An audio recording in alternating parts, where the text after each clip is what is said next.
Auditoría solidaria. Normas de auditoría generalmente aceptadas y órganos de control.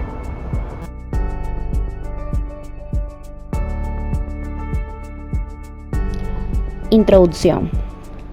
La siguiente presentación hace referencia a los temas de auditoría solidaria, las normas de auditoría generalmente aceptadas en Colombia y los organismos de control para las organizaciones del sector solidario en Colombia. Auditoría solidaria. Las organizaciones que hacen parte del sector solidario describen de manera significativa las características de otros sectores. Es así que el contador público, como auditor, debe tener en cuenta estos aspectos. La auditoría solidaria es el proceso de revisión que lleva a cabo el auditor para así obtener y evaluar la evidencia de la información financiera, del comportamiento financiero y económico y del manejo de la empresa. El informe que se presenta otorga fe pública a la fiabilidad de los estados financieros y la credibilidad de la gerencia que los preparó. El auditor debe planear y desarrollar la auditoría estando alerta a las condiciones que puedan indicar un posible error debido a fraude o equivocación, realizando una evaluación crítica de la evidencia de auditoría, teniendo en cuenta que puede haber casos que originen que los estados financieros estén revelados de manera errada. En la legislación de la economía solidaria no existe alguna disposición que proporcione la revisoría fiscal con la auditoría externa. Es por esto que no es permitido pretender que el trabajo y la responsabilidad del revisor fiscal y del auditor externo sean similares. Mientras el cargo del revisor fiscal es obligatorio para aquellas organizaciones en donde por ministerio de la ley se requiere, el del auditor externo es opcional. El revisor fiscal principal y su suplente son escogidos por el máximo órgano de administración de las organizaciones solidarias. Normas de auditoría generalmente aceptadas en Colombia. Las normas de auditoría generalmente aceptadas son los principios fundamentales que el contador público debe seguir al momento de realizar una revisión de información y emitir juicio profesional con base en las evidencias encontradas en el examen. Estas normas se agrupan en tres grandes grupos, los cuales son las normas personales, las normas relativas a la ejecución del trabajo y las normas relativas a la rendición de informes. Normas personales. En esta naga se establecen las condiciones que debe reunir el auditor y su comportamiento en el desarrollo de su actividad. Entrenamiento y capacidad profesional. Aquí, la auditoría debe ser ejecutada por un personal que tenga el entrenamiento técnico adecuado y criterio como auditor. Esta naga la podemos relacionar con la NIA 220, llamada Control de Calidad de la Auditoría de Estados Financieros. Cuidado y diligencia profesional. Aquí debe ponerse todo el cuidado profesional en la ejecución de la auditoría y en la preparación del informe. Esta naga la relacionamos con la NIA 900, llamados servicios relacionados. Para que haya confianza en la información financiera, esta debe ser dictaminada por un contador público. Esta naga la podemos relacionar con la NIA 250, llamada Consideración de leyes y regulaciones en una auditoría. Normas relativas a la ejecución del trabajo. Esta norma determina los medios y las actuaciones que aplican al auditor en su ejercicio. Primera, planeación y supervisión. La auditoría debe planificarse adecuadamente y el trabajo de los asistentes debe ser supervisado apropiadamente. Esta naga la relacionamos con la NIA 300, llamada Planificación de la Auditoría. Segundo, estudio y evaluación del control interno. En esta debe estudiarse y evaluarse la estructura del control interno para planificar la auditoría y determinar la naturaleza, duración y alcance de las pruebas que se deben realizar. Esta naga la relacionamos con la NIA 400, llamada Evaluación de riesgos y control interno. Tercero, obtención de la evidencia suficiente y competente. Aquí debe obtenerse suficiente evidencia mediante las técnicas de auditoría para así proporcionar una base razonable que permita la expresión de una opinión sobre los estados financieros auditados. Esta NAGA la relacionamos con la NIA 500 llamada Evidencias de Auditoría. Normas relativas a la rendición de informes. Primero, relación con los estados financieros. Cuando un contador público se ha relacionado con los estados financieros, este debe expresar el vínculo con estos estados. Segundo, aplicación de principios. El informe debe expresar si los estados financieros están presentados de acuerdo con los principios de contabilidad generalmente aceptados en Colombia. Esta NAGA la relacionamos con la NIA 700 llamada Dictamen del Auditor Independiente.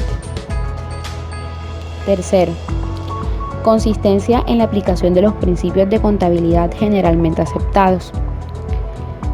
El informe debe tener indicación si los principios fueron aplicados en periodos anteriores y posteriores. Esta NAGA la relacionamos con la NIA 710 llamada Información Comparativa.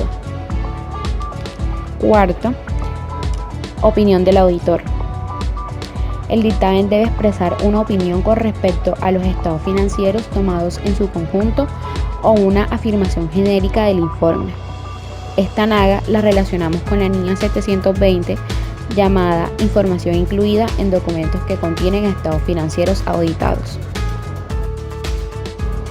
Las entidades que tengan auditoría interna deben llevar a cabo un programa para poder verificar el cumplimiento del sistema de prevención y control de lavado de activos y de financiación del terrorismo de cada organización.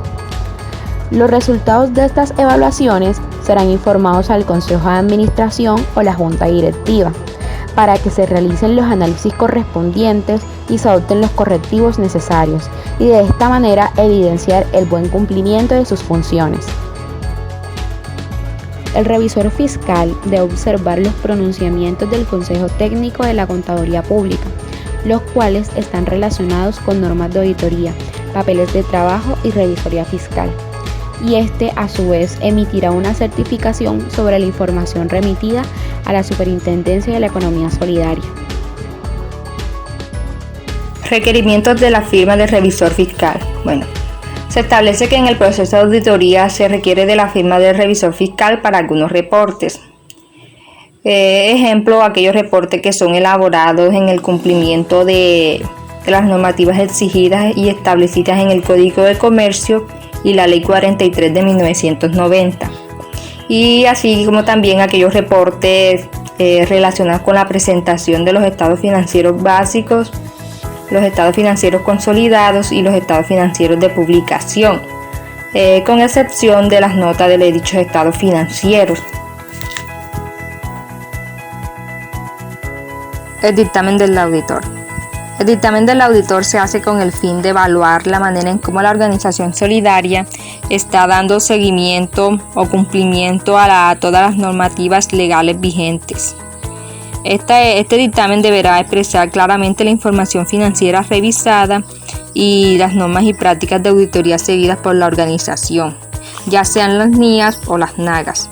Y también la opinión del auditor sobre si la información financiera ha sido tomada fielmente de los libros de contabilidad de la organización y si se han seguido los procedimientos adecuados para su determinación, preparación y presentación. En el caso que se presenta alguna irregularidad en la información revisada o evaluada, el revisor fiscal deberá remitir dicha irregularidad a la Supersolidaria para que ésta se pronuncie ante tal situación y aplique los correctivos necesarios a la entidad, para la entidad. Organismos de control. Todas las organizaciones solidarias sometidas al control y vigilancia de la Supersolidaria están obligadas a tener en su interior un órgano de control y vigilancia. Estos órganos varían de acuerdo al tipo de entidad solidaria o organización solidaria. Por ejemplo, en el caso de las cooperativas, el órgano de control y vigilancia pues es la Junta de Vigilancia. Para el caso de los fondos empleados es el Comité de Control Social. Para el caso de las asociaciones mutuales es la Junta de Control Social. y para las precooperativas es el comité de vigilancia. Estos órganos son elegidos por las respectivas asambleas de cada organización. Junta de vigilancia. De acuerdo a lo mencionado anteriormente, este es el órgano de control y vigilancia de las cooperativas.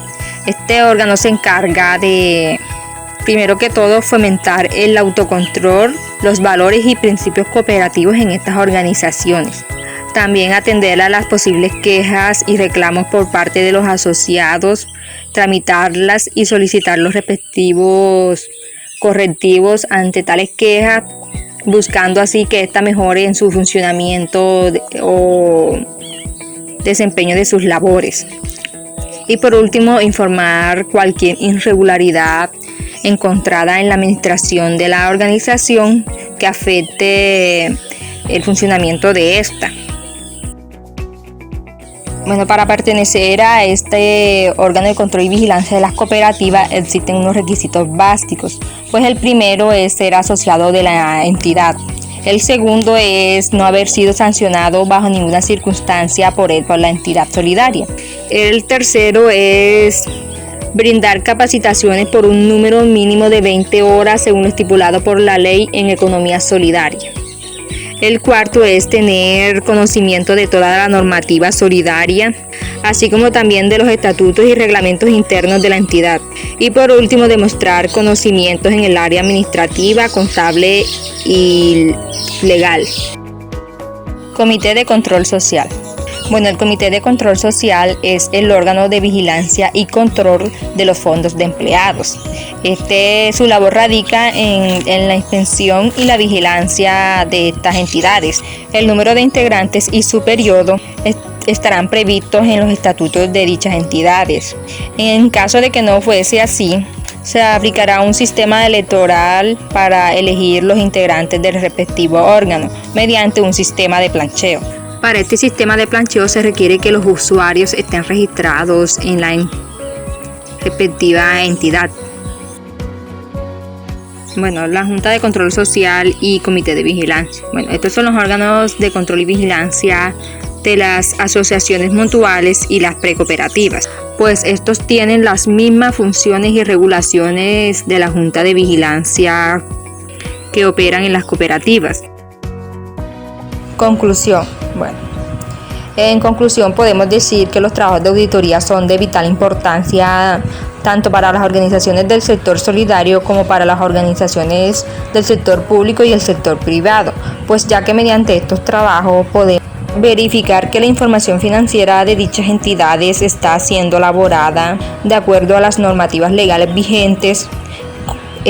También nos permite evaluar el sistema de control interno de las organizaciones y detectar aquellos posibles errores e irregularidades dentro de estas, así como también aquellos posibles riesgos, corregirlos y prevenirlos.